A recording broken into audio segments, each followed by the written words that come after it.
Find a solution to your problems. Don't depend on other people to change you.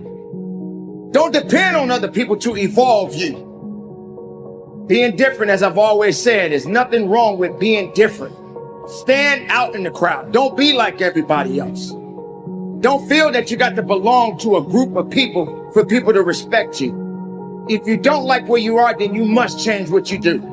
But not just change, start evolving. Evolve into something that's unique. Become something great. Believe in yourself and understand that it takes work and it takes an idea, and you have to understand that there's going to be some sacrifices that you must make. So when are you going to make a change? When are you going to finally realize that it's up to you? What you need to be focusing on is a better life, a better understanding, a better you. And if you're not willing to work on that, if you're not willing to change that, then how strong do you really think you will be in the rest of the life that you've been given? Just like the seasons. There are 4 of them: fall, winter, spring, and summer. They're always changing, and they have a purpose connected to it. But you as an individual, do you have that idea of changing the way you think? Do you have the ability to change your life? Look around you. Pay attention to the circumstances that we're in. It's more about sorrow than happiness. People only want to find a way to make more excuses than trying to make a change in their lives. Like I said, like the seasons, they're always changing. And they're going to continue to do exactly what they do. You know, when the winter comes, it's going to be cold. When the fall comes, it's going to be crisp. When the spring comes, it's going to be, oh, it's chilly, but it's not too warm. And boy, when that summer comes, really hot. But it goes right back to doing exactly what it's been doing. But you, my friend, you got to do some things that's a little bit different, a little bit special, a little bit more unique, a little bit different. And stop feeling sorry for yourself. You got everything you need inside of you right now. Continue to make the most of your life and hold on to it with everything you got, because it belongs to you. The time is now. Make the most of your life. Be productive in your life. Stand strong in your life. I used to tell my guys all the time, I said, man, it's a big difference between somebody that works hard and a hard worker. I said, if you're somebody that works hard, you get what you want. You might be great. I said, you somebody that works hard, if Corona don't show up, like, you might kill it. You might crush it. If you're somebody that works hard, if they tell you what you want to hear and give you a certain level of validation, like, you might operate in excellence if you're somebody that works hard. I said, but brother, a hard worker, you can take it to the bank. I said, regardless of the situation, regardless of the circumstance, regardless of the challenge, they're wired a certain way and they show up and operate a certain way because they're being driven by something totally different. They got a certain level of integrity and character that's attached to their work level. Got a certain level of, I got to do this because it's depending upon the people that saw something in me and invested in me when I couldn't see it in myself. And so I got to hold true to that. Like, they got a certain level of staying power, right? And so I got an injury September 9th, 2006, right? And I was telling people, it hit me not in terms of the specifics of the situation, because I would never compare it to Corona.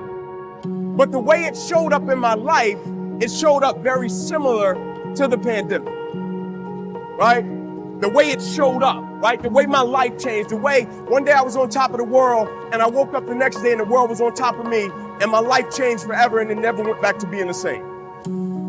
I'm not the best at anything. I'm not gifted. I'm just driven. I'm a guy that came from nothing. Anybody's capable of doing shit like this. Anybody. And I sat in that tub. She put the water on me. She called my mom up. My mom was dating a doctor at the time. The doctor said, you need to get him to a hospital now. She came back in. All I wanted to do was call Chris Costner on the phone, the race director of Badwater, and say I can get it. So she said, I'm taking you to the doctor. I said, no, let me sit here and enjoy this pain. She said, what are you talking about? I said, I need to go to the doctor. I realized that. But I never thought it was humanly possible to do what I did. I went 70 miles. And at 70 miles, I was dead. I was at 100%. What I thought was 100%. I went 31 more miles after being in the worst physical shape I've ever been in my life. And I sat in that tub and the waters hit me. And it was the most amazing feeling of accomplishment. Right? I love football, man. Like, I loved everything about it, right? I never played a hard day of football in my life. It was recreation to me, right? Like, I would walk out on the field, guys would be like, you see that girl on the third row? I'm like, bro, I love the way the grass smells. Like, cut the grass. Like, I love the way the grass smells, right? I love the spray paint they put on the field, right? I love to be able to compete, right? Because I started playing in the streets, light pole to light pole, tackle football. And so once I got on the grass, I was like, it's gravy train, right? I was battle tested already.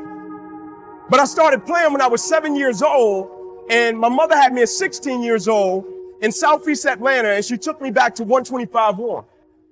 And at 125 Warren, it was a 2-bedroom home. There was 14 of us living there.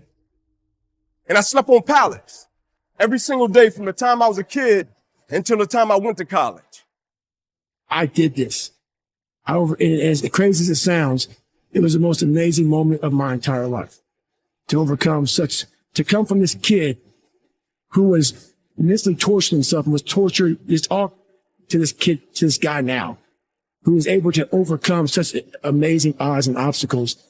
And I called Chris Cosmo, the race director of Badwater, and he said, the idea of a 24-hour race is to run 24 hours. You only ran 19. And he put doubt in my mind that he would let me to Badwater. 2 weeks later, roughly, December 5th, was this marathon that we all signed up for. I couldn't walk. I could not walk. I ran 100 miles before I ran a marathon. 10 days or 2 weeks after this 100 mile in one race I did, this marathon, December 5th in Las Vegas. That gun went off 2005.